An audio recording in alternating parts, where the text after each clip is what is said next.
Hey you guys, so I wanted to do something a little different today. I wanted to read you guys my favorite book.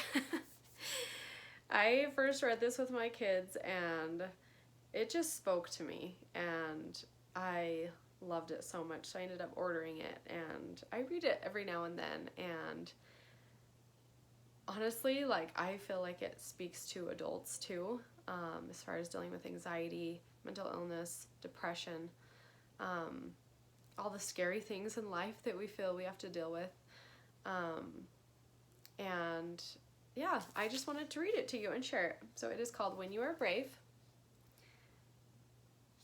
This is not sponsored. Do not have enough views to be sponsored. But yeah, I'm just gonna read it. Just pretend like you're back in school, you know, when your teacher would read you a book. Try to relax. Some days when everything around you seems scary, you have to be brave.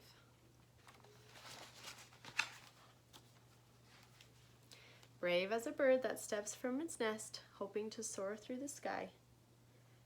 Brave as a dog that wanders for miles, searching for one well-known light.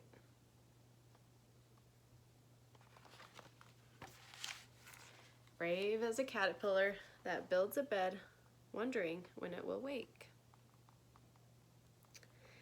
Because some days are full of things you'd rather not do. Like plunging into a pool all by yourself, hoping you'll swim and not sink. Or standing alone in front of a crowd, searching for one friendly face. Or boarding the bus and riding to school, wondering what lies ahead.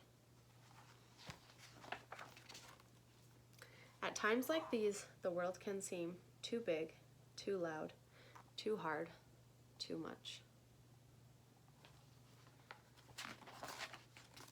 While you feel too small, too quiet, too tired, not enough.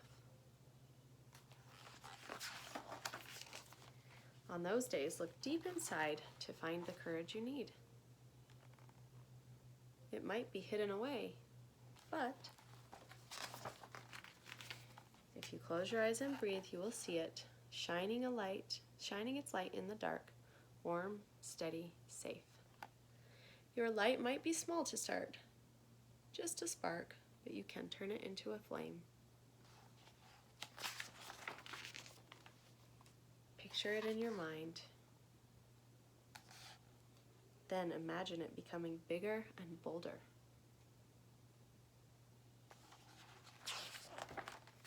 You can make your courage so big it brightens your heart, fills your fingers, and flows to your toes.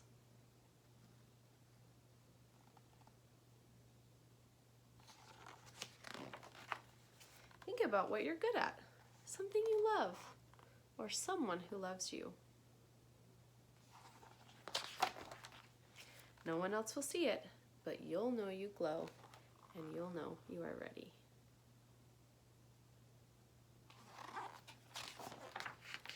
No matter how deep the water, how loud the crowd, how hard the ride, or how much there is to do, you might struggle, you might succeed. People might clap or laugh or not notice at all. No matter what happens, you'll be all right.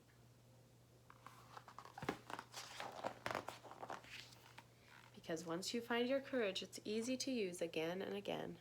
The next time life seems scary or you start something new, you can remember when you were brave, and then you can stand straight and walk tall.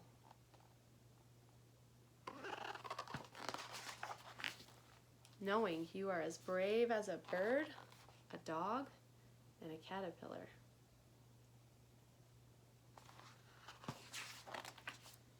As brave as you.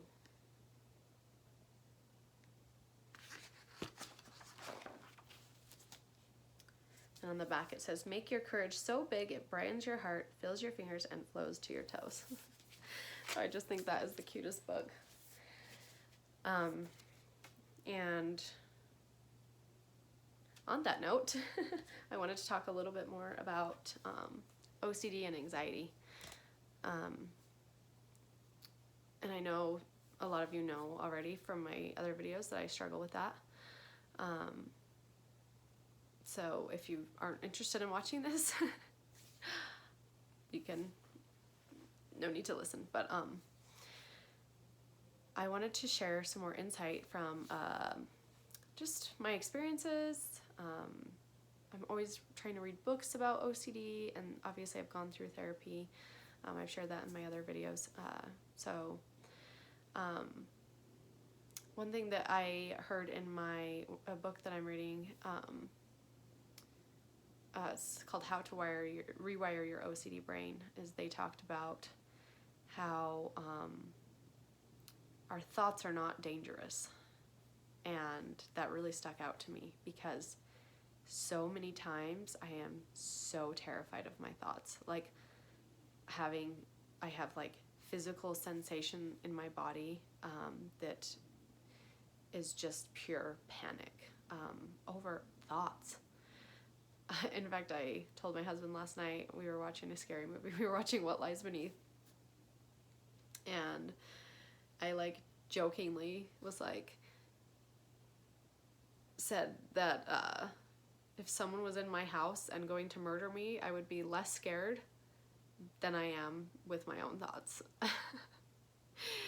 And he's like, yeah, I believe it, because he knows what I deal with my OCD. And if you have OCD, I'm sure you can understand that.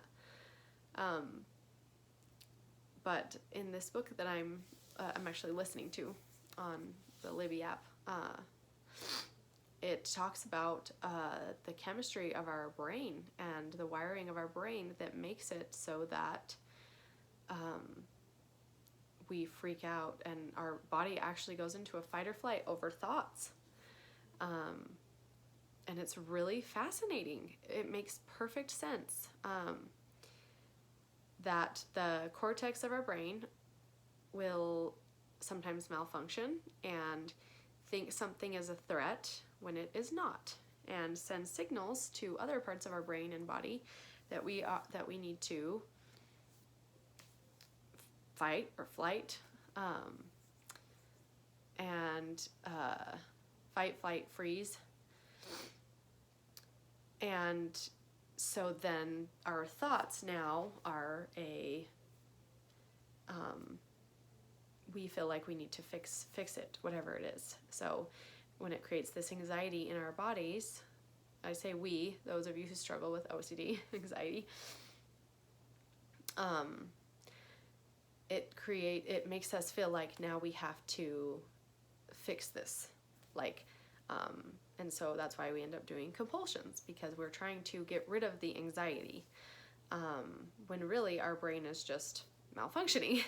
It's telling us that this thought is a threat and creating these sensations in our bodies, like our sweaty hands, stomach issues, feeling like you're gonna throw up, heart racing, these scary feelings that are meant to prepare us if there is a bear that's going to eat us alive, or there's a snake that's going to bite us, or whatnot. But sometimes our thoughts send missed signal. Our cortex picks up on missed signals from our thoughts and tells our body the wrong information to panic. And so, yeah, and it explains perfectly why people with OCD do so many compulsions, because they're trying to get rid of that anxiety. If we didn't have the anxiety, we wouldn't be doing so many compulsions. But that feeling is so scary that you're trying to do what you can to get rid of it. And so it's just interesting to read this book, and I highly recommend this book. I believe it's called How to Rewire Your OCD Brain. I just got it on the Libby app. I've just been listening to it.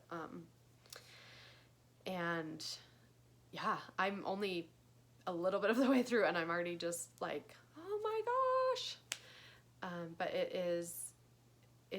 when you learn about the science behind our brains, and the book is going to get into also how to fix that, how to deal with that, and how to rewire your brain.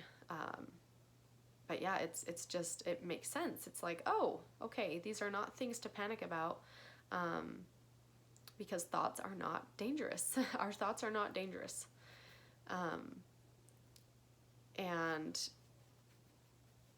yeah, it absolutely makes you feel that way. So it's interesting, but again, I highly recommend that book. One thing that I want to share, in fact, one sec, let me grab my book real quick.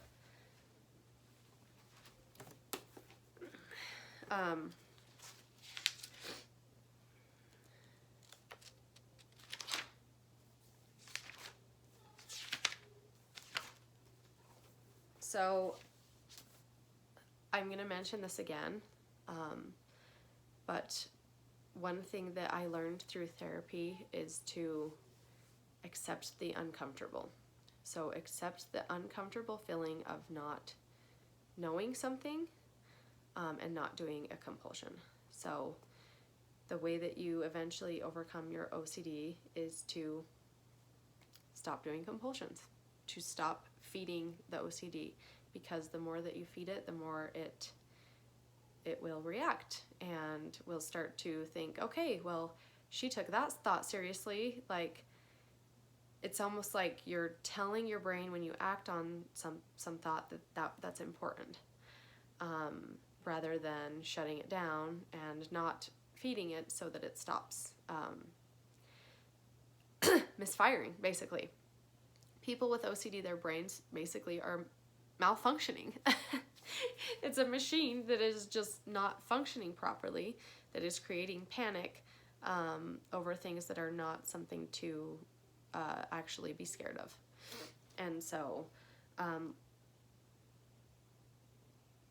overcoming OCD is all about basically rewiring your mind to not fear these thoughts, not act on these thoughts, not fear them. They're just a thought. You let them pass, and they will come. People with OCD, you can't stop. Well, nobody can stop their thoughts, but especially people with OCD. So you can accept the thoughts, or I guess not accept the thoughts. Let the thoughts come in and accept the uncomfortable feeling of not giving them attention. Not acting, not doing compulsions. My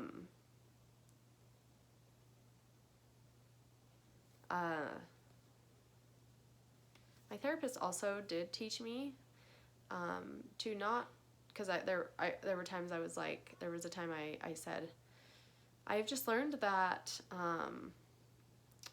I said something like, about me having OCD, and I've just learned to accept it, and that's who I am, and I've totally like accepted it. And she said, just remember, like, not to say this, that I'm OCD, but this is you with OCD. OCD does not define who you are. And so yeah, I want you guys to remember that if you have OCD, anxiety, that doesn't define who you are. It's something that you have, that you live with, but it does not define you.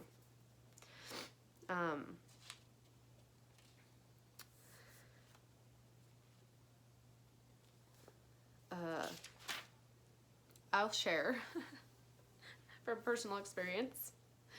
Just today, this is just today, my OCD I have going on. So right now, all I did was go to like pick some skin on my hand because I have some eczema, and so sometimes I'll just do little things like whatever. There's a million things I do during the day, and for some reason sometimes it sticks. And it stuck just barely in my head. When I went to like pick my skin, my brain said, this is going to get stuck. This is going to get stuck in your head, what you're doing right now. And then I had a hard time concentrating on what I was saying because this was stuck in my head, just this action. It's something as simple as that. And I know that everybody's OCD is different. For me, it's a lot of times just simple things that I'm doing. My brain will be like, oh, you're going to get stuck on this thing that you're doing. And it can be anything. It can be throwing something in garbage. It can be picking a spot on my hand. It can be putting my shorts in the drawer. My brain will just stick and it will focus on that. And then I have a hard time actually focusing on what I'm supposed to be focusing on. And this morning, I also, I think I was counting the hours of sleep that I got. And I counted it, and it's just kind of stuck in my head. And I kept repeating that, like how many hours of sleep I got. And then at one point in my head, I thought the thought wrong. So instead of now thinking 6 to 7 hours, the boys were doing something, and for some reason, minutes stuck in my mind, because I think that I was telling them they had so many minutes to do something, or I don't know. But then the thought was like 6 to 7 minutes. And I was like, oh my gosh, that's the wrong thought. The thought that's repeating in my mind is 6 to 7 hours. So that is the wrong thought, so I need to rethink it. And these are just some of the little ways that OCD just acts. And I'll probably keep giving you guys examples. But yeah, and then I just think about it, and I think about it, and if I get interrupted when I think about it, I have to think about it again. And I try not to do these compulsions. These are things that all day I'm trying not to do, right? And sometimes I'm good at it, and sometimes I'm like a disaster, and I'm like, oh my gosh, I just did 1 million compulsions, my whole day is gone, I might as well just go back to bed, because now I'm just going to be stuck all day on these thoughts. And you know, you start to feel down when you start doing compulsions. But it just shows you that something is not working in the brain. Like, why did I feel the need to repeat that thought over and over and over? And if I didn't think it right, even though the thought didn't matter in the first place, it doesn't matter how many hours of sleep I got. I don't even have to like do that much today, you know, but it was just the thought stuck, and then it just latched on to that. And then if I didn't think it right, if someone interrupted me and I didn't think it, all the things, if I didn't think it the right number of times, whatever, it will just go on and on and on. And so that's why with OCD, you just have to cut it off. You just have to do your best to not do compulsions, because the more you do, the more it will feed the monster. So I found that if I can just avoid it the first time, or just not do the compulsion the first time, then it goes away quicker. And if I do one compulsion, I have to do another and another. And the quicker I can stop myself, the better. So I know these videos are all over the place, and this is just me talking. But the best thing that you can do with OCD today is to sit with the uncomfortable feeling and not do the compulsion. And I know it is hard. Trust me, I have really, really, really bad OCD. But try it. It is an exposure therapy. This is what they do in exposure therapy. Maybe start with the smallest thing that bothers you. Don't do the biggest thing, your biggest,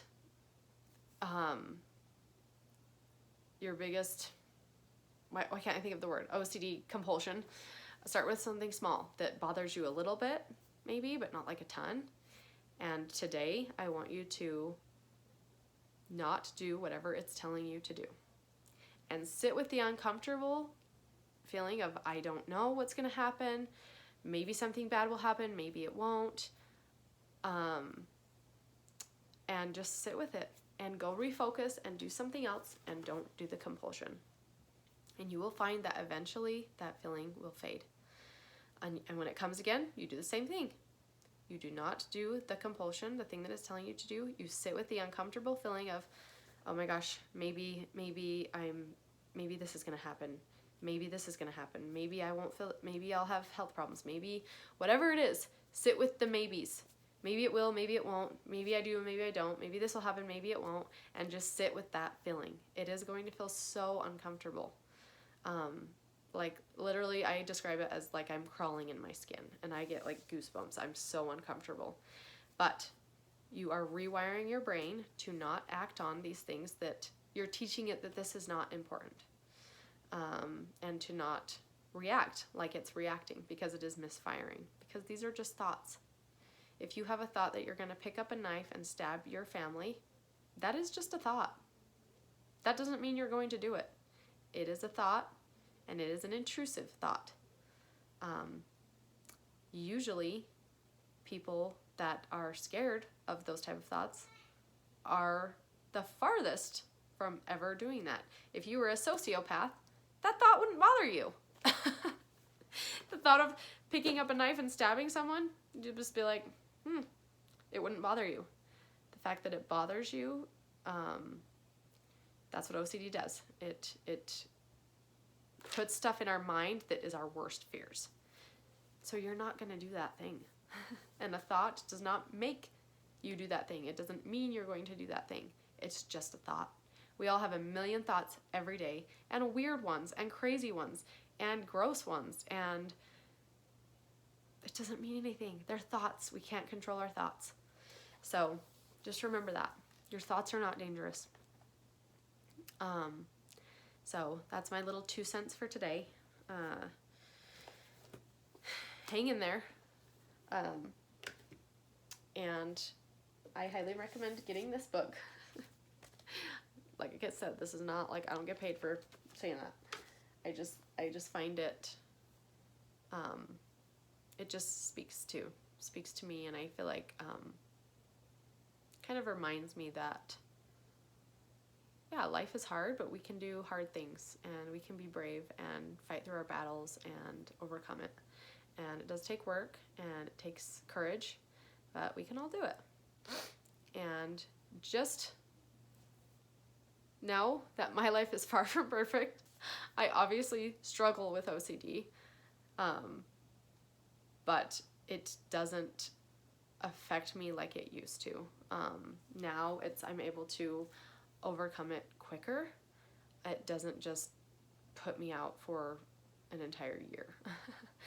It's now like, okay, like I'm going to move on to my next task, and I can now just go about my day, and it can be there and be annoying, and bother me. And some days I feel like I'm falling apart, but not near to the intensity that it used to be. So I just wanted to give these helpful tips and also share what I'm struggling with. Like, I'm sure it's a compulsion for me to share my OCD thoughts, so I probably shouldn't do it. But I don't know, hopefully you can see the human side of me by doing that. And like I said, like my thoughts are a lot of times silly. Like, to everybody else, they're like, probably like, that is so silly. But in my mind, it's creating fear. Like, fear of not being present, fear of getting stuck on something, fear of repeating something all day that I can't do anything else, that I'm just stuck on that one thing. That has happened before. Many, many, many times, where I cannot think clearly because I am so stuck on repeating something over and over and over, or thinking about something. And so it's all these little things, but the fear behind it is the fear of not being present, the fear of getting stuck, the fear of not being able to think or enjoy life, or anyways. So it's my little snippet for today. Very disorganized and chaotic, just like my brain. But I hope you guys have a good day. It's Friday for me, so if you're watching this on Friday, hope you have a great weekend. And I will continue to share little snippets of stuff that I learn, and that I have learned and continue to learn, and hope that it can help other people. So try today to do one, pick your lowest exposure, and don't do the compulsion. Sit with the uncomfortable feeling that it's making you feel. The uncertainty, you will feel uncertainty.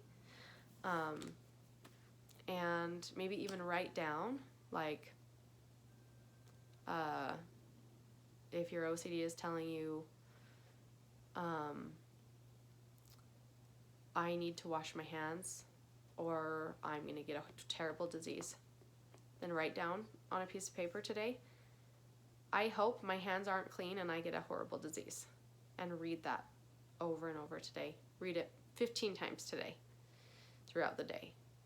And sit with the uncomfortable feeling of not doing that, not washing your hands, or whatever it is, And whatever the OCD is telling you, write down on a piece of paper the opposite thing that you don't want to happen, and put that you want it to happen, and read it over and over and over and over.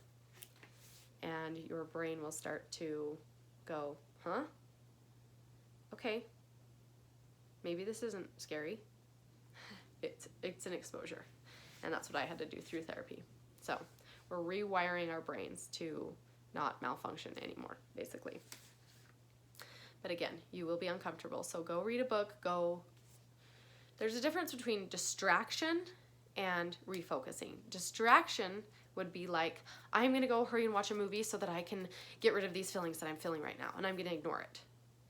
Refocusing is, I'm going to go read a book while I'm sitting with these uncomfortable feelings. So distraction, we're trying to cover up the feelings, trying to get rid of them. Refocusing is sitting there with the uncomfortable feelings while doing something else, while reading a book, while sewing, while knitting, while playing a card game. I'm saying that so weird. Now that I've repeated that, it sounds so weird. Wow. Do you ever say something multiple times and you're like, I'm saying that wrong, or it sounds weird?